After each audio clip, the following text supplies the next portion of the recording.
Wonderlike Hemelse Vader, baie dankie Here vir hierdie geleentheid, soos die woorde van ons fotum, die openingswoorde van ons erediens. Ons voel wonderlik bevoorreg, Here, dat U ons roep om nader te kom na U toe. Dis vir ons 'n groot seën in ons lewens om U te ken en U te dien. En Here, om ook deel van die kerk van Jesus Christus te wees, deel van hierdie gemeente waarvoor ons lief is.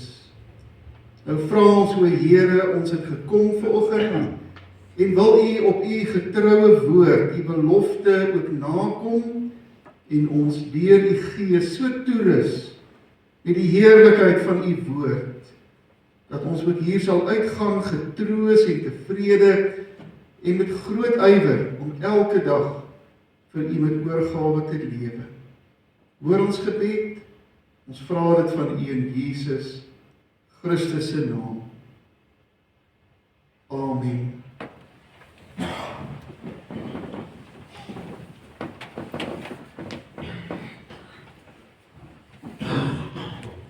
Kom ons lees uit die Nuwe Testament, uit die Markus Evangelie, en ons lees vanoggend uit Markus 3, vanaf vers 13 tot 18. Die vertalers van die Nuwe Vertaling het hierdie gedeelte se opskrif aangetoon as die aanstelling van die 12 apostels. Jesus het hierdie berg opgegaan en die wat hy wou hê, nader geroep en hulle het na hom toe gekom. Hy het toe 12, wat hy apostels genoem het, aangestel om by hom te bly, sodat hy hulle kon uitstuur om te preek. Hulle het ook die mag ontvang om duiwels uit te drywe. Hy het hierdie 12 aangestel. Petrus, soos hy Simon genoem het, Jakobus die seun van Zebedeus en Johannes die broer van Jakobus. Vir hulle het hy die bynaam Boanerges gegee, dit wil sê manne van die donder. Andreas, Philippus, Bartholomeus, Mattheus, Thomas, Jakobus die seun van Alfeus, Thaddeus, Simon die Fanaticus en Judas Iskariot, wat vir Jesus verraai het. Kom ons lees daardie gedeelte vanoggend uit die Here se woord. Gelukkig is mense wat graag die Bybel lees en die inhoud daarvan vir hulle lewens oordink. Ons gaan nou 'n lied voor die prediking sing. Kom ons sing dat ons glo en bely dat die woord wat ons so pas gehoor het, onwrikbaar is, dat dit ewig is en nie kan wankel nie. Ons sing die 3de strofe van lied 255 voor die prediking.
Liewe broers en susters in die Here, die tekswoorde vir ons prediking is die beskrywing van Markus. Jesus het die berg opgegaan Terwyl hy daar alleen was, het hy die wat hy wou hê, nader geroep. Christus, mense is gewoonlik, en ook heeltemal tereg, baie gestel op hulle privaatheid. Ons lewe en werk almal in die openbare sfeer, ons deel ons tyd en aandag en vriendskap met baie, maar daar kom 'n plek en 'n tyd, elke dag, dat ons onttrek in die privaatheid van ons huis en binnekamer, en dan alleen wil wees met ons geliefdes. En 'n mens waak eintlik oor jou private sfeer, waar jy ook geestelik kan onttrek, waar jy jou emosioneel kan afsonder, en waar jy die res van die wêreld kan uitsluit. Ook Jesus het daardie behoefte aan alleentyd en privaatheid gehad. Hy het egter nooit in sy aardse lewe 'n woning besit nie, en was maar eintlik oral waar hy gegaan het 'n gas. By baie vriende van hom het hy gereeld tuis gegaan, soos byvoorbeeld Martha en Maria en hulle broer Lazarus in Betanië naby Jerusalem. Daarom lees ons, en ons lees dit by baie geleenthede in die evangelies, dat Jesus die gewoonte gehad het om teen die berg uit te klim, waar hy in stil afsondering kon wees. Baie keer vir baie lang tye, waar hy met 'n gebed met die Vader kon wees. En so vind ons dan vir Jesus in hierdie gedeelte van Markus se beskrywing op die berg, in sy alleen oomblikke met sy Vader. Dit was ook die tye wanneer die gewone skares van volgelinge vir Jesus alleen gelaat het. Maar dan gebeur 'n merkwaardige ding wat Markus vir ons om 'n spesifieke rede hier opteken. Terwyl Jesus daar is eendag, roep hy die disippels. 'n uitgesoekte groep van 12, die wat hy wou, wat hy gekies het na hom toe. Daar waar hy alleen op die berg is, hy roep hulle eintlik in sy private sfeer in. Binne in die mees intieme deel van sy menswees, in 'n sekere sin kan ons sê, hy stel sy huis vir hulle oop. Hoekom doen Jesus dit? So stuur Jesus vir hierdie groep mans aan die disippels 'n spesifieke boodskap, dat hy hulle tot sy kernkring uitkies. Dat hy nou absoluut een met hulle sal wees. Dat hulle nou voortaan sy lot met hom sal deel. Dat hulle van nou af eintlik 'n onontbeerlike deel van sy bediening en sy werk sal wees. Die skrywer noem hoe dat Jesus hulle aanstel, 'n handeling wat eintlik hulle hele lewe verander, en hy gee hulle 'n spesifieke benaming, apostels, wat beteken uitgestuurdes. Die wat die Here uitstuur.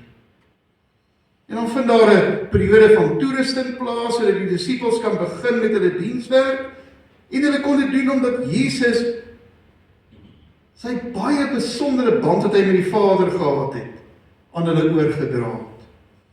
Een van hulle, die apostel Johannes, het later in sy evangelie dit beskryf. Hy het gesê, Jesus het gereeld vir ons gesê, alles wat ek van die Vader ontvang, gee ek ook aan julle. En hier op die berg leer die disippels ook van Jesus hoe belangrik tye van afsondering is. Hoe onmisbaar in jou lewe stil oomblikke saam met God die Vader is. Hier waar hulle soos Jesus op die berg geskei is van die skares, hier waar hulle God ervaar, hier word hulle opdrag vir hulle duidelik. So die betekenis van hierdie buitengewone gebeure wat die apostel Markus hier beskryf, is dat God nie soos ons as mense ooit 'n privaat ruimte reserveer nie. God is altyd vir ons oop, vir ons toeganklik en vir ons daar. Inteendeel, God nooi ons juis in sy intieme ruimte in. Ons kan en moet gereeld in daardie ruimte van God intree. En ons doen dit wanneer ons doelbewus stil raak voor die Here deur veral te bid. Maar ons moet ook hierdie Markus teks, geliefdes, vanoggend volledig lees. Want om in God se binnekamer ingenooi te word, is nie, om die Engelse woord te gebruik, om nou 'n geestelike retreat ingenooi te word nie. Dis baie meer is dit. Naby God is waar ons bewus raak van ons verantwoordelikheid as gelowiges. Die 12 mans wat saam met Jesus en op sy uitnodiging die berg uitklim, om alleen saam met hom en die Vader te wees, is na dit wat met hulle op die berg gebeur, nooit weer dieselfde nie. Hulle is nou apostels. Hulle is nou aangestel. Eenvoudige mense word nou predikers. Hulle ontvang die mag om dit wat in hulle samelewing verkeerd is te gaan regstel. Om mense in hulle nood te gaan bystaan. Na hierdie bergervaring gaan hulle nou oral om veranderinge teweeg te bring. Daar sou nog baie leerervarings in die disippels se lewe wees. Jesus was vir hulle 'n konstante leermeester. Hulle sou nog baie preke en wonderwerke en gesprekke met groepe en individue beleef, maar hierdie bergervaring was vir hulle die keerpunt. Dit was toe hulle geroep was, toe hulle die berg opgeroep is en binne Jesus se privaat wêreld ingeroep was. Geliefdes, disippelskap, presies wat dit is en wat die praktiese implikasies ook vir u en my is 'n baie belangrike tema in die Markus Evangelie. Daarom doen die skrywer hier baie moeite om aan te dui hoe belangrik dit is dat elkeen van hierdie 12 'n persoonlike ontmoeting met Jesus Christus gehad het.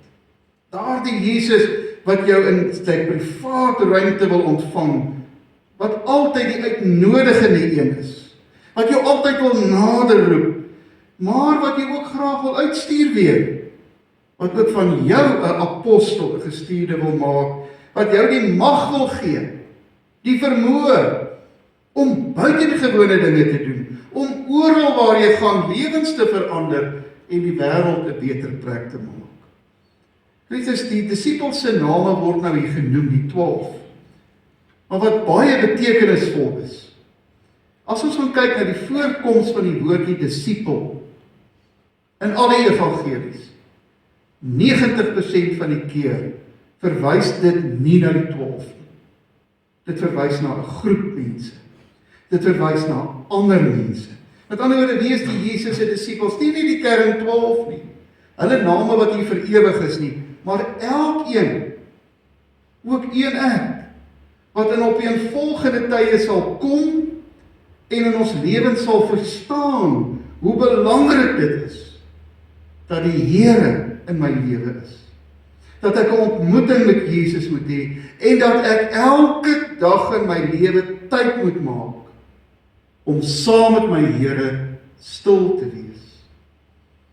Wat ook hierdie bergervaring het en wat dan weet, nou moet ek uitgaan, nou moet ek leef, nou moet ek met oortuiging vir die Here gaan leef en die apostelskap van die Here ook ervaar. Vanoggend wil die Here vir elkeen van u en vir my ook sê, ek wil graag ook vir jou in my private ruimte innooi. Ek wil graag van jou ook elke dag my apostel maak, wat ek uitstuur en wat daar waar jy invloed het, 'n verskil maak. Laat ons elkeen dan baie erns maak, geliefdes, met daardie stil oomblikke saam met God in ons binnekamer, wat onontbeerlik vir ons lewens hier op aarde is. Die Here nooi ons altyd in, maar dan stuur hy ons ook weer uit, om elke dag met oortuiging vir hom te lewe. Ook een ek is disippels.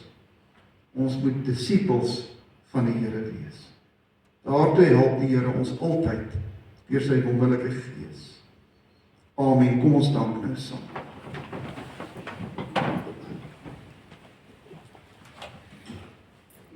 Here, ons dankie dat Markus dit vir ons so mooi opteken. dat Jesus in daardie alleen oomblikke wat so groot deel van sy lewe was, telke male wanneer hy alleen op die berg gebid het, eendag die disippels inroep om daar saam met hom te wees. Here, dit het hulle lewe verander. Dit was nooit weer dieselfde nie, want U het hulle uitgestuur. Nou lees ons, Here, in die woord, dat Johannes, een van hulle, skryf, dat Jesus gereeld gesê het, soos die Vader my stuur, stuur ek julle. Here, dankie dat elkeen van ons vanoggend ook aan onsself kan dink as U disippels.